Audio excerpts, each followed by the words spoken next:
This is Once Upon a Time. Once upon a time is a story about two kingdoms from a long time ago. They fought constantly. There was a blue kingdom and a red kingdom. In the blue kingdom, the blue princess danced daily, and the red princess danced in the red kingdom, and they were both happy. There was a blue dragon that went by the blue kingdom protecting people, keeping away enemies, and a red dragon in the red kingdom. Even the peasants in the blue and the red kingdoms seemed to be happy with each other. But the queens never quite got along. The red queen and the blue queen argued all the time. Sometimes they sent their knights out to fight each other.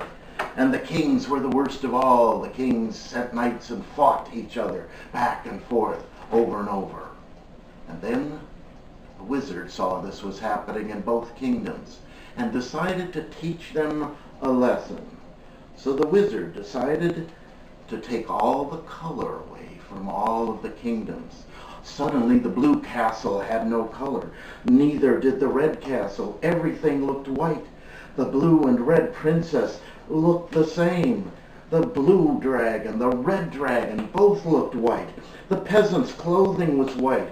Everything was white in the queen's and the knights and the king's rooms. They learned that they got even more angry when that happened.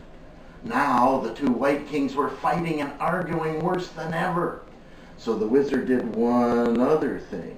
He decided to make everything in both of the kingdoms invisible. The castles couldn't be seen. The princesses danced, but no one could tell where they were. There were no more dragon sightings, and the queens and the knights and the kings all were completely invisible to everyone. Somehow, through the invisible darkness, the red king and the blue king got together and asked the wizard to fix things back to the way they were. And he did.